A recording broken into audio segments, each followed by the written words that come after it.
வீட்லயே பானிபூரி செய்யலாம் எல்லாரும். ஆச்சி பானிபூரி கிட்.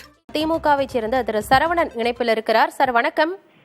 வணக்கம். தாவைக்கா தலைவர் விஜய் பல்வேறு விஷயங்கள் குறித்து பேசியிருக்கிறார். குறிப்பாக நீட் தேர்வு குறித்தும் பேசியிருக்கிறார். நீட் மட்டும்தான் உலகமா என்ற கேள்வியோடு பேசியிருக்கிறார். அதே போல பெரியார் மீது சாதி சாயம் பூச முயற்சி, அதற்கான கண்டனத்தையும் பதிவு செஞ்சிருக்கிறாரு. அவர் பேசியவற்றை நீங்க எப்படி பாக்குறீங்க? இல்ல, இப்போ இது யாருடைய குரல்?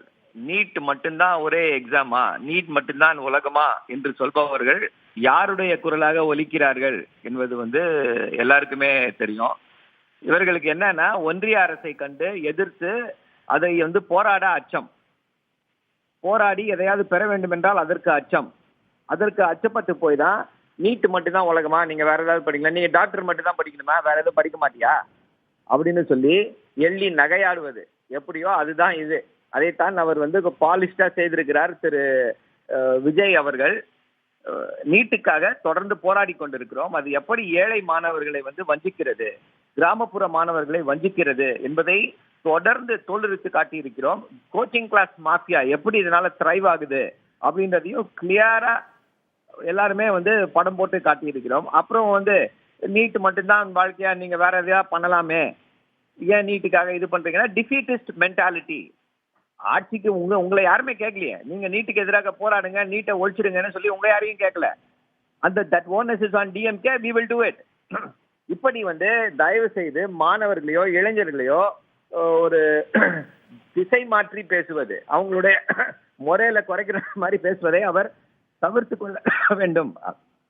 அதுதான் அவருக்கு தமிழ்நாட்டிற்கும் நல்லது. இப்போ அடுத்து முக்கியமா என்ன சொல்லியிருக்காரு, இந்த இதை இப்படி திமுக தான் எதிரி அப்படின்ற மாதிரி எல்லாம் அவருடைய இப்போ இதுக்கு முன்னாடி பேசினவர் சொல்லியிருக்காரு. அதுதான் எல்லோருக்குமே தெரிகிறது. உங்களுக்கு கொள்கை என்று ஒண்ணும் கிடையாது, தமிழ்நாட்டு மக்களுக்கு என்ன செய்ய போகிறீர்கள் ஒண்ணும் கிடையாது சார். திமுக இப்படி பண்றாங்க சார், இல்லங்க அடுத்து நீங்க ஆட்சிக்கு என்ன சார், திமுக இப்படி பண்றாங்க சார், மக்களுக்கு என்ன திட்டம் சார் வச்சிருக்கீங்க சார், திமுக இப்படி பண்றாங்க சார், உங்களால இந்த திட்டங்களை எல்லாம் கொண்டு வர முடியுமா சார், திமுக இப்படி பண்றாங்க சார் என்று வெறும் திமுகவை மட்டுமே எதிர்த்து அரசியல் செய்யலாம் என்று நினைக்கிறார். அது ஒர்க் அவுட் ஆகாது. சாதி சாயம் பூசுகிறார்கள் அப்படின்றாரு. சாதி சாயம் யார் பூசுறா? சாதி பற்றிய சரியான புரிதல் அவருக்கு இருக்கிறதா என்ற அந்த முக்கியமான கேள்வியை எழுப்பி இருக்கிறது.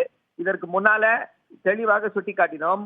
தாவாக்கா ஃபைல் பண்ண அபிடவிட், உச்ச நீதிமன்ற அபிடவிட்ல தந்தை பெரியாரை அவர்கள் எவ்வாறு விழித்திருந்தார்கள், அதை மறைக்கிறதுக்காக அவர்கள் மேல ஒரு குற்றச்சாட்டு வந்துருச்சு, நம்ம இப்படி ஒரு தப்பா பண்ணிட்டுமே அப்படின்னு அதற்கு மன்னிப்பு கேட்க வேண்டும். அதற்கு மன்னிப்பு கேட்பதற்கு பதிலாக அப்படியே மத்தவங்க மேல திருப்பி விடுறாராம். நீங்க சாதி சாயத்தை பூசுகிறார்களா, தந்தை பெரியாருக்கு இப்படி பண்றாங்க, தந்தை பெரியாருக்கு சாதி சாயம் பூசியது நீங்க தான், எங்களுடைய கொள்கை ஆசான் அப்படின்னு முழங்கிட்டு அபிடவிட்ல எப்படி போடுறீங்க? அப்போ ஒரு கண்ட்ரோலே இல்லாம தானே எல்லாமே பண்ணிட்டு இருக்கீங்க. வேண்டுமென்றே செய்தாலும் தவறுதான், இல்ல தெரியாமல் செய்தாலும் தவறுதான். அப்ப என்ன, உங்களுக்கு கண்ட்ரோலே இல்லைன்னு அர்த்தம். இப்படி ஒரு கட்சியை வைத்துக்கொண்டு இப்படி ஒரு வெறும் அறிக்கை நாயகனாக வலம் வந்து கொண்டிருக்கிறார் திரு விஜய் அவர்கள். அவருக்கு ஒரு சின்ன வேண்டுகோள், ஐயா தயவு செஞ்சு பனையூர்ல இருக்க ஏசி ரூம்ல இருந்து இறங்குங்க கீழே. அதுக்கப்புறம் நீங்க வீழ்த்துறது, முதல்வர் ஆகிறது, மற்ற எல்லாத்த பத்தியும் பேசுவோம். மக்களோடு மக்களாக பழகுங்கள், மக்களுக்கு என்ன பிரச்சனை இருக்கு அப்படின்றத இது பண்ணுங்க. சும்மா கூட இருக்கவங்க சொல்றதை எல்லாம் கேட்டுக்கொண்டு அவருடைய அறிக்கை, அந்த அறிக்கையாவது சரியா இருக்கான்னு பார்த்தா அந்த அறிக்கை கூட சரியா இருக்க மாட்டேங்குது. எல்லா அறிக்கைகளும் தப்பும் தவறுமாக, ஃபேக்சுவல் எரர். நிதி ஆயோக் கூட்டத்திற்கு சென்று வந்துற பொழுது என்ன சொன்னாரு, எல்லாரும் இதாயிடுச்சு, எதிர்கட்சியை சார்ந்த முதல்வர்கள் யாருமே போல, தமிழ்நாட்டுடைய முதல்வர் மட்டும் போயிருக்காரு அப்படின்னு சொல்லி ஒரு பொத்தாம் பொதுவான அறிக்கை. அடுத்து இப்ப இந்த 157 நாட்கள்ல அண்ணா பல்கலைக்கழக மாணவியை பலாத்காரம் செய்தவனுக்கு மிகப்பெரிய தண்டனையை பெற்றுக் தந்திருக்கிறது திமுக கழகம். அதற்கு எப்படிப்பட்ட ஒரு அறிக்கை, அதுலயும் தப்பும் தவறுமான அறிக்கை. இது உயர் நீதிமன்றத்துடைய மேற்பார்வையில நடந்துச்சு அப்படின்றாரு. அது எங்க உயர் நீதிமன்ற மேற்பார்வையில நடந்துச்சு? அவங்க 3 ஆபீசர்ஸை போட்டதோட உயர் நீதிமன்றம் அந்த வழக்கை முடித்து வைத்து விட்டது. இப்படி ஒரு கிரிப்பே இல்லாம வெறும் அவருடைய அந்த அரசியல் சினிமால இருக்கக்கூடிய பாப்புலாரிட்டியை வச்சு மட்டுமே அரசியல் செய்துவிட முடியும் என்று பகல் கனவு கண்டு கொண்டிருக்கிறார் திரு விஜய் அவர்கள். அது தமிழ்நாட்டுல பலிக்காது. அவர் இன்னொரு விஷயத்தையும் குறிப்பிட்டு பேசி இருக்கிறாரு. காசு கொடுத்து ஓட்டு போடக்கூடாது என்பதை வலியுறுத்தும் விதமாகவும் பேசியிருக்கிறார். இன்னொரு விஷயம், அடுத்த வருடம் வண்டி வண்டியாக பணம் எடுத்து வந்து கொட்ட போகின்றனர், அது உங்களிடமிருந்து எடுத்த பணம் தான் அப்படின்னு பேசியிருக்கிறார். இன்னொன்னு, ஊழல் செய்யாதவர்களை தேர்வு செய்யுங்கள்னு குறிப்பிட்டு விஜய் பேசியிருக்கிறாரு. இல்ல, ரொம்ப ரொம்ப வரவேற்கத்தக்க விஷயங்கள்.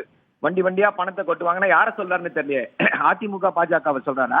ஏன்னா பாஜக தான் 8000 கோடி ரூபாய் அவங்களுடைய வங்கி கணக்குல வச்சிருக்காங்க. அதனால அதிமுக பாஜக கூட்டணியை சொல்கிறாரா என்று நமக்கு தெரியவில்லை. யாரு கொட்டுறான்னு சொல்லியிருந்தாருன்னா கரெக்டா இருந்திருக்கும். இல்ல, ஊழலை பத்தி எப்படிங்க விஜய் பேச முடியும்? அவர் கூட இருக்காரு, ஆதவ அர்ஜுனான்னு ஒருத்தர் வச்சிருக்காரு.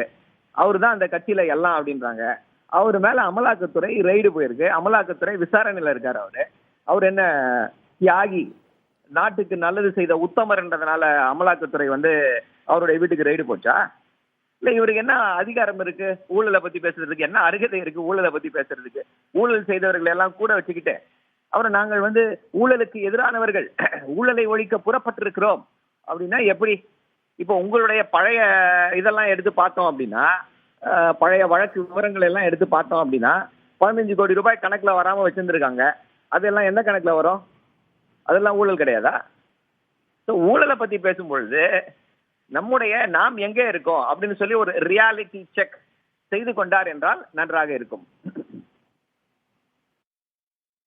இணைப்பில் பல்வேறு கருத்துக்களை பகிர்ந்து கொண்டமைக்கு நன்றி திரு சரவணன். இனி வீட்லயே பானிபூரி செய்யலாம் எல்லாரும். ஆச்சி பானிபூரி கிட்.